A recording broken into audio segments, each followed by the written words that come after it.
Hi welcome back to M S family. ಎಲ್ಲರೂ ಹೇಗಿದ್ದೀರಾ? I hope ಎಲ್ಲರೂ ಚೆನ್ನಾಗಿದ್ದೀರಾ ಅಂತ ಭಾವಿಸ್ತೀನಿ. ಇದು ವರಮಹಾಲಕ್ಷ್ಮಿ ಬ್ಲಾಗು. ನಮ್ಮನೆ ಪುಟ್ಟು ವರಮಹಾಲಕ್ಷ್ಮಿ ನನ್ನ ಮಗಳೇನೆ ಹೇಗೆ ಪೂಜೆ ಮಾಡ್ತಿದ್ದಾಳೆ ನೋಡಿ. ಅವಳೇ ಒಂದು ದೊಡ್ಡ ದೇವತೆ ನಮಗೆ. ಅವಳು ನಮಗೆ ದೇವ್ರು ಕೊಟ್ಟ ಗಿಫ್ಟ್ ಅಂತಲೇ ಹೇಳ್ಬೋದು. ಅಷ್ಟು ಮುದ್ದಾಗಿದ್ದಾಳೆ ನನ್ನ ಮಗಳು. ನಿಜವಾಗ್ಲೂ ತುಂಬ ಜನ ಕೇಳ್ತಾ ಇರ್ತಾರೆ, ನಿಮ್ಮ ಮಗಳು ನಿಜವಾಗ್ಲೂ ನಿಮ್ಮ ಮಗಳೇನಾ ಅಂತ. ಎಲ್ಲರೂ ಹೇಳ್ತಿರೋ ಹಾಗೆ ನನ್ನ ಮಗಳು ಇವಾಗ ಪ್ರೆಗ್ನೆನ್ಸಿ ಇರೋರು ಮತ್ತು ಮಕ್ಕಳು ತುಂಬ ಇಷ್ಟಪಡೋರು ಮಕ್ಕಳು ಫೋಟೋಸ್ ಬರುತ್ತಲ್ಲ, ಅದು ಕ್ಯಾಲೆಂಡರ್ ಫೋಟೋಸ್ಗಳನ್ನ ತಗೊಂಡು ಅವರು ಗೋಡೆ ಮೇಲೆ ಹಾಕ್ಕೊಂಡು ನೋಡ್ತಾ ಇರ್ತಾರೆ. ಈವನ್ ನಾನು ಕೂಡ ಸ್ಟಾರ್ಟಿಂಗ್ ಫಸ್ಟ್ನೇ ಮಗುವಿನಲ್ಲಿ ಒಂದೆರಡು ಫೋಟೋಸ್ ತೊಗೊಂಡಿದ್ದೆ, ನಮ್ಮ ಶೀತಲ್ ಹುಟ್ಟು ಅಂಥ ಟೈಮಲ್ಲಿ. ಈ ಪಾಪುನಲ್ಲಿ ಏನು ತೊಗೊಂಡಿರಲಿಲ್ಲ, ಕ್ಯಾಜುಲಾಗೇ ಇದ್ದೆ. ಬಟ್ ಆ ಥರ ಫೋಟೋದಲ್ಲಿರೋ ಅಂಥ ಚೆನ್ನಾಗಿದೆ ನಿಮ್ಮ ಮಗು, ತುಂಬ ಬ್ಯೂಟಿಫುಲ್ ಆಗಿದ್ದಾಳೆ, ತುಂಬ ಲಕ್ಷಣವಾಗಿದ್ದಾಳೆ, ನಿಜವಾಗ್ಲೂ ಗೊಂಬೆ ಥರನೇ ಕಾಣಿಸ್ತಾಳೆ ಅಂತ ಹೇಳ್ತಾರೆ. ಮುಡಿಯೆಲ್ಲ ಕೊಟ್ಟಿರೋದ್ರಿಂದ ಸ್ವಲ್ಪ ಡಿಮ್ಮಾಗಿ ಕಾಣಿಸ್ತಿದ್ದಾಳೆ ಅಷ್ಟೇ. ನೋಡಿ, ಅವತ್ತು ನಾನು ಇವಳಿಗೆ ಹೊಸ ಡ್ರೆಸ್ ಹಾಕಿದ್ದೆ. ಅದು ಪೂಜೆ ಮಾಡೋ ಟೈಮಲ್ಲಿ ನನ್ನ ವೇಲಲ್ಲೇ ಅವಳಿಗೆ ಸ್ಯಾರಿನ ಉಡಿಸಿದ್ದೆ. ಆ ಡ್ರೆಸ್ಗೆ ಒಂದು ಸರನೂ ಕೂಡ ಹಾಕಿದ್ದೀನಿ. ಅದಕ್ಕೇನೋ ಒಂಥರ ಖುಷಿ. ಆ ಸರ ಎಲ್ಲ ಎತ್ಕೊಂಡು ನೋಡ್ಕೊತಾ ಇತ್ತು, ಏನು ಅಮ್ಮ ಈ ಥರ ಎಲ್ಲ ಹಾಕ್ಬಿಟ್ಟಿದ್ದಾಳೆ ಅಂತ ಫುಲ್ ಖುಷಿ ಅದಕ್ಕೆ. ಅದು ನೋಡಿದ್ರೆ ನನ್ನೇ ಜಾಸ್ತಿ ಮುದ್ದು ಮಾಡೋದು ಅವಳು. ನಮ್ಮನೇಲಿ ಮುದ್ದು ಅಂದರೆ ಅವಳೇನೆ. ಅಷ್ಟು ಕ್ಯೂಟು, ತುಂಬ ಅಂದರೆ ತುಂಬ ಕ್ಯೂಟಾಗಿ ಆಡ್ತಾಳೆ. ತುಂಬ ಜಾಸ್ತಿ ದೃಷ್ಟಿ ಆಗ್ತಾ ಇರುತ್ತೆ ನನ್ನ ಮಗಳಿಗೆ. ಯಾಕೆ ಅಂದರೆ ಹಂಗೆ ಕ್ಯೂಟಾಗಿ ಆಡುತ್ತಲ್ಲ, ಪ್ರತಿಯೊಬ್ಬರ ಹತ್ರನೂ ಅಷ್ಟೇ ಕ್ಯೂಟ್ನೆಸ್ಸಲ್ಲಿ ಅವರಿಗೂ ಕೂಡ ನಗು ಮತ್ತು ಇಷ್ಟ ಆಗ್ತಾಳೆ, ನಗು ಬರೆಸ್ತಾಳೆ ಅಷ್ಟು. ಆಮೇಲೆ ಮಾಮಿ ಅಂದರೆ ಸ್ವಲ್ಪ ಜಾಸ್ತಿ ಭಕ್ತಿ. ಆ ದೇವರಿಗೆ ತುಂಬ ಭಕ್ತಿಯಿಂದ ಪೂಜೆ ಮಾಡ್ತಾಳೆ. ನೋಡಿದ್ರಲ್ಲ ಎಷ್ಟು ಚೆನ್ನಾಗಿ ಪೂಜೆ ಮಾಡ್ತಿದ್ದಾಳೆ ನನ್ನ ಮಗಳು ಅಂತ. ಯಾವಾಗಲೂ ದೇವ್ರ ಮನೆಗೆ ಫಸ್ಟ್ ಹೋಗೋದು. ಇದು ಅಮ್ಮನ ಮನೆ. ಅಮ್ಮನ ಮನೇಲಿ ಸಿಂಪಲ್ಲಾಗೆ ನಾವು ದೇವ್ರನ್ನ ಇಟ್ಟು ಪೂಜೆ ಮಾಡ್ತೀವಿ. ಸಪ್ರೇಟ್ ದೇವ್ರ ಮನೆ ಅಂತ ಏನಿಲ್ಲ. ನಾವಿರೋದು ಅಲ್ಲಿ ಲೀಸಿಗಿರೋದು ಅಮ್ಮನ ಮನೆ. ನಾನು ಹುಡ್ತಾಗಿಂದನೂ ಅದೇ ಮನೇಲಿದ್ದೀವಿ. ಈಗ ನೆಕ್ಸ್ಟು ಮುಂದಿನ ವರ್ಷದ ಹೊತ್ತಿಗೆ, ವರಮಹಾಲಕ್ಷ್ಮಿ ಹೊತ್ತಿಗೆ ನಾವೇ ಒಂದು ಮನೆ ಕಟ್ಕೊಳ್ತೀವಿ. ಮನೆ ಕಟ್ಟಬೇಕು ಅಂತ ಪ್ಲ್ಯಾನ್ ಆಗಿದೆ. ಮನೆ ಸ್ಟಾರ್ಟ್ ಮಾಡಬೇಕು, ಆಗ ಅಲ್ಲೊಂದು ಸಪ್ರೇಟಾಗಿ ದೇವ್ರ ಮನೆ ಮಾಡಿಸ್ಕೊತೀನಿ. ಇದು ನನ್ನ ಮಗ ದೇವ್ರಿಗೆ ಪೂಜೆ ಮಾಡ್ಬಾ ಅಂದರೆ ಕೋಪ ಮಾಡ್ಕೊಂಡು ಕೂತಿದ್ದಾನೆ ಮುನ್ಸ್ಕೊಂಡು. ಆ್ಯಕ್ಚುಲಿ ಏನೋ ಕೇಳ್ದ, ನಾನು ತಕ್ಕೊಡ್ಲಿಲ್ಲ ಅಂತ ಏನೋ ಮುನ್ಸ್ಕೊಂಡಿದ್ದಾನೆ. ನನ್ನ ಮಗಳು ಕೂಡ ಬಂದು ಫೋಟೋ ಫೋಸ್ ಕೊಡಬಾ ಅಂತ ಕೇಳಿದೆ. ನನ್ನ ಮಗಳು ಕೂಡ ಬಂದಳು. ಅವನಿಗೂ ಇವಳಿಗೂ ಫೋಟೋಸ್ ಎಲ್ಲ ತಕ್ಕೊಂಡ್ವು. ಅದಾದಮೇಲೆ ಅವನು ಕೂಡ ಪೂಜೆ ಮಾಡ್ದ. ತುಂಬ ಹಠ ಮಾಡ್ತಾ ಇದ್ದ ಪೂಜೆ ಮಾಡು ಅಂದರೆ. ಕೋಪ ಬೇರೆ ಮಾಡ್ಕೊಬಿಟ್ಟಿದ್ದ. ನಮ್ಮನೆ ಸಿಂಪಲ್ಲಾಗಿ ವರಮಹಾಲಕ್ಷ್ಮಿ ಪೂಜೆನ ಮಾಡಿದ್ದೀವಿ. ಹೇಗೆ ಪೂಜೆ ಮಾಡಿದ್ದೀವಿ ಅಂತ ತುಂಬ ಲೇಟಾಗಿ ಅಪ್ಲೋಡ್ ಮಾಡ್ತಾ ಇದ್ದೀನಿ, ಬೇಜಾರು ಮಾಡ್ಕೋಬೇಡಿ. ಇದು ನಮ್ಮನೆ ವರಮಹಾಲಕ್ಷ್ಮಿ ಪೂಜೆ. ನಮ್ಮನೇಲಿ ಜಾಸ್ತಿ ಫೋಟೋಸ್ ಏನಿಲ್ಲ. ಮುಂಚೆ ತುಂಬ ಫೋಟೋಸ್ ಇತ್ತು, ಈಗಂತೂ ಜಾಸ್ತಿ ಇಟ್ಕೊಂಡಿಲ್ಲ. ಪೂಜೆ ಮಾಡೋಕ್ಕೆಲ್ಲ ತುಂಬ ಕಷ್ಟ ಆಗೋದು ಅಂತ ತೆಗ್ದಿಟ್ಬಿಟ್ಟಿದ್ದೀವಿ. ಇದು ಕಬ್ಬಾಳಮ್ಮ ಅಂತ. ನಮ್ಮನೇಲಿ ಎರಡಲ್ಲ ಮೂರು ಕಬ್ಬಾಳಮ್ಮ ಫೋಟೋಸ್ ಇದೆ. ಇಲ್ಲಿ ಕೆಳಗಡೆ ಇರೋವಂಥದ್ದು ಅದು ನಮ್ಮ ಮರ್ಬಿದ ದೇವರು ಅಂತಲೇ ಹೇಳ್ತೀವಿ. ಕಬ್ಬಾಳಮ್ಮ ದೇವರು ನಮ್ಮ ಅಜ್ಜಿ ಮನೆ ದೇವರದು. ಅಮ್ಮನ ಮನೆ ದೇವರು ಮಾದಪ್ಪ ಮತ್ತು ಕಬ್ಬಾಳಮ್ಮ ಅವ್ರ ಮನೆ ದೇವರು. ಬಟ್ ನಾವು ಅದಕ್ಕೆ ಮರ್ಬಿದ್ದೀವಿ ಅಂದರೆ ನಾವು ಅಂದರೆ ಕೆಲವೊಬ್ರಿಗೆ ಗೊತ್ತಾಗುತ್ತೆ ಮರ್ಬೀಳೋದು ಅಂತ ಹೇಳ್ತಾರೆ. ಹಂಗೆ ನಾವು ಕಬ್ಬಾಳಮ್ಮನ ಜಾಸ್ತಿ ಪೂಜಿಸ್ತೀವಿ. ಸೊ ಹಂಗಾಗಿ ಮರ್ಬಿದ ದೇವರು ಅಂತನದು. ಅದು ತುಂಬ ಹಳೆ ಫೋಟೋ.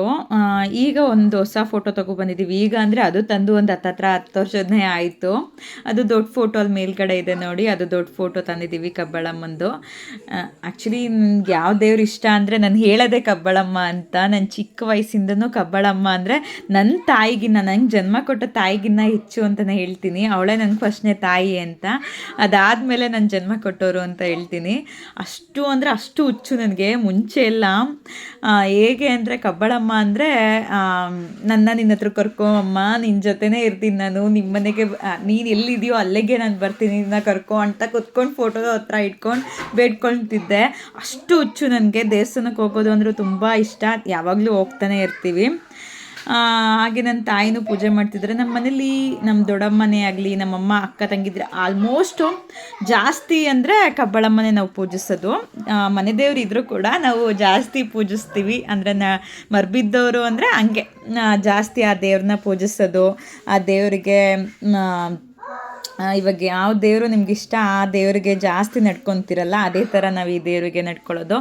ಈವನ್ ನಾವು ಮುಂಚೆ ಎಲ್ಲ ಇವಾಗ ಸ್ವಲ್ಪ ಕಮ್ಮಿ, ಮುಂಚೆ ಎಲ್ಲ ಕಬ್ಬಳಮ್ಮ ಅಂದ ತಕ್ಷಣ ನಮ್ಗೆ ಏನೇ ಕಷ್ಟ ಇರಲಿ ಮುಂದೆ ನಮ್ಮ ಜೊತೆ ನಮ್ಮ ಬೆನ್ನಿಂದೆ ಇದ್ದಾಳೆ ಅಂತಲೇ ಹೇಳ್ಬೋದು. ಈಗಲೂ ಕೂಡ ಇದ್ದಾಳೆ. ಮುಂಚೆ ಎಲ್ಲ ಅಮ್ಮಂಗೆ ಹುಷಾರಿಲ್ಲದ ಟೈಮಲ್ಲೆಲ್ಲ ತುಂಬ ಇನ್ಸಿಡೆಂಟ್ಗಳಾಗಿದೆ. ಕಬ್ಬಳಮ್ಮ ಅಂದ ತಕ್ಷಣ ಕೆಲವೊಂದು ಇನ್ಸಿಡೆಂಟ್ಗಳಿದ್ದಾವೆ. ಅದೆಲ್ಲ ಕಬ್ಬಳಮ್ಮ ಅಂದರೆ ನಮ್ಮಮ್ಮ ಕಬ್ಬಳಮ್ಮನ ಹಸ್ತನೂ ಕೂಡ ನೋಡಿದ್ದಾರೆ. ಅಂದರೆ ರಿಯಲಾಗೆ ಅಮ್ಮ ಬಂದಿತ್ತು ಅಂದರೆ ಅಮ್ಮಂಗೆ ಏನೋ ಒಂದು ತೊಂದರೆ ಆಗಿತ್ತು. ಆ ಟೈಮಲ್ಲಿ ಅಮ್ಮನ ನೆನೆಸ್ಕೊಂಡಿತ್ತು ಮಧ್ಯರಾತ್ರಿಲಿ. ಆ ಟೈಮಲ್ಲಿ ಅಮ್ಮ ನಿಜವಾಗ್ಲೂ ಬಂದಿದ್ದರು ನಮ್ಮ ಮನೆಗೆ. ಅದು ಅಮ್ಮ ಕಣ್ಣಾರೆ ನೋಡಿದ್ದಾರೆ. ಆ ಥರ ಎಲ್ಲ ಒಂದು ಇನ್ಸಿಡೆಂಟ್ಗಳು ನಡೆದಿದೆ. ಆಮೇಲೆ ನಾವು ಏನೇ ಒಂದು ಕಳೆದೋಗಿದೆ ಅಂದರೂ ವಸ್ತು ಕಬ್ಬಳಮ್ಮಂಗೆ ಅರ್ಕೆ ಕಟ್ಟಿಟ್ಕೊಂಡು ಕೇವಲ ಒಂದು 10 ರೂಪಾಯಿ ಮಡ್ಡಿ ಕರ್ಪೂರ ಇಟ್ಕೊಂಡು ಅರ್ಕೆ ಕಟ್ಟಿಟ್ಕೊಂಡ್ರೆ ಸಾಕು. ಅದು ನನ್ನ ತಂದೆ ಫೋಟೋನ ಅದು ಅಂದರೆ ಬಾಗಿಲಿಂದ ಒಳಗಡೆ ಬರ್ತಾನೆ ಇಟ್ಟಬೇಕು, ಒಳ್ಳೇದಾಗುತ್ತೆ ಅಂತ ಹೇಳಿದರು. ಹಂಗಾಗಿ ನಾವು ಅಲ್ಲಿ ಇಟ್ಟಿದ್ದೀವಿ. ನಮ್ಮ ಮನೆ ತುಂಬ ಚಿಕ್ಕ ಮನೆ. ಸೊ ನೆಕ್ಸ್ಟ್ ನನ್ನ ಮಕ್ಕಳೆಲ್ಲ ನೋಡಿ ಎಷ್ಟು ಚೆನ್ನಾಗಿ ಬೀಳ್ತಿದ್ದಾರೆ. ದೇವರು ಅಂದರೆ ಭಕ್ತಿ ಜಾಸ್ತಿ, ಬಟ್ ಬೇಡ್ಕೊಳ್ಳೋದಿಲ್ಲ ಏನು. Thank you so much. Bye. ಹಾಗೆ ಇದು ನೆಕ್ಸ್ಟು ನಮ್ಮನ ಮನೆ ಮುಗಿಸ್ಕೊಂಡು ಹಸ್ಬೆಂಡ್ ಮನೆಗೆ ಅಂದರೆ ನಾನು ನನ್ನ ಹಸ್ಬೆಂಡ್ ನನ್ನ ಮಕ್ಕಳು ಇರೋವಂಥ ಮನೆ ಇದು. ಒಂದು ಸಿಂಗಲ್ ಬೆಡ್ರೂಮ್ ಮನೆ ಮಾಡ್ಕೊಂಡಿದ್ದೀವಿ. ಸೊ ಅಲ್ಲಿ ಒಂದು ದೇವ್ರ ಮನೆ ಸಪ್ರೇಟ್ ಆಗಿದೆ. ಆ ದೇವ್ರ ಮನೇಲಿ ಈ ಥರ ಪೂಜೆ ಅಂದರೆ ಇದನ್ನು ಕೂಡ ನಾನು ಮಾಡಿಲ್ಲ. ಅಲ್ಲಿ ಅಮ್ಮ ಮಾಡಿದ್ರು, ಇಲ್ಲಿ ಹಸ್ಬೆಂಡ್ ಮಾಡಿದರು. ಅವರು ದೇವಸ್ಥಾನಕ್ಕೆ ಹೋಗಿದ್ರು, ಬರೋದು ಲೇಟ್ ಆಯಿತು. ಸೊ ಹಂಗಾಗಿ ಅವ್ರಿಗೆ ವೆಯ್ಟ್ ಮಾಡಿ ಅಮ್ಮನ ಮನೇಲಿದ್ದು ಆಮೇಲೆ ಇಲ್ಲಿ ಹೇಗಿದೆ ನಮ್ಮ ಮನೆ ಸರ. ಅದು 23 ಗ್ರಾಮ್ಸ್ ಇದೆ, 23.5 ಗ್ರಾಮ್ಸ್ ಇದೆ. ನಮ್ಮಲ್ಲಿ ಜಾಸ್ತಿ ಏನು ಫೋಟೋಸ್ ಇಲ್ಲ, ಚಿಕ್ಕ ಫೋಟೋಸೇ ಇರೋದು. ಪುರ್ದಮ್ಮ ಅಂದರೆ ಜಾಸ್ತಿ ಮರ್ಬಿದ್ದೇವರು. ನನ್ನ ಹಸ್ಬೆಂಡ್ ಮನೇಲಿ ಮರ್ಬಿದ್ದೇವ್ರು ಅಂತಲೇ ಹೇಳ್ಬೋದು ಪುರ್ದಮ್ಮ. ನಮ್ಮ ಮನೆ ದೇವರು ಬಂದು ಈಗ ಮಾವನೂರು ಮಲ್ಲಪ್ಪ ಮತ್ತು ಮಳಲಿ ಅಮ್ಮ. ತಾಯಿ ಮನೆ ದೇವರು ನಂಜುಂಡೇಶ್ವರ ಮತ್ತು ಚಾಮುಂಡೇಶ್ವರಿ. ಬಟ್ ನಾವು ಮರ್ಬಿದ್ದಿರೋದು ಅಲ್ಲಿ ಅಮ್ಮನ ಮನೇಲಿ ಕಬ್ಬಳಮ್ಮ, ಇಲ್ಲಿ ಹಸ್ಬೆಂಡ್ ಮನೇಲಿ ಪುರ್ದಮ್ಮ. ಹಾಗಾಗಿ ಆ ದೇವ್ರ ಫೋಟೋ ಇಟ್ಕೊಂಡೇ ಇದ್ದೀವಿ. ನಮ್ಮದು ಮನೆ ದೇವ್ರು ಬಂದು ಮಾವನೂರು ಮಲ್ಲೇಶ್ವರ.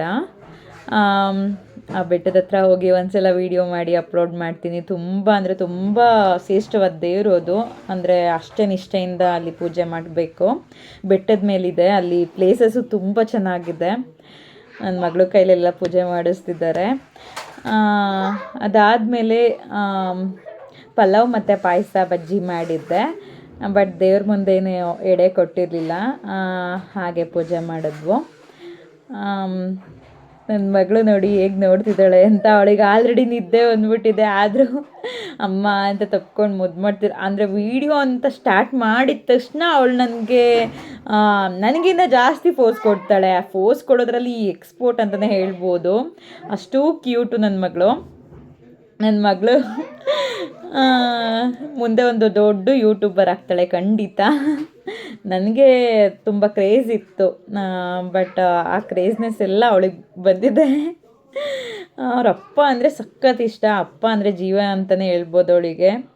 ನನಗಿನ್ನ ಜಾಸ್ತಿ ಅಪ್ಪನ ಇಷ್ಟಪಡ್ತಾಳೆ. ನಮ್ಮ ಫ್ಯಾಮಿಲಿ, ಪುಟ್ಟು ಫ್ಯಾಮಿಲಿ ಹೇಗಿದೆ ಅಂತ ಕಮೆಂಟ್ ಮಾಡಿ.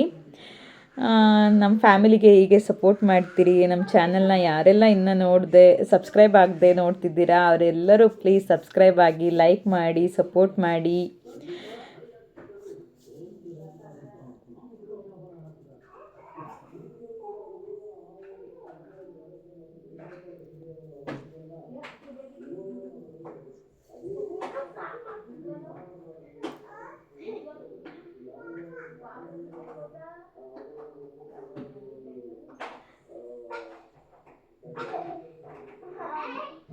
Bye bye. Thank you so much.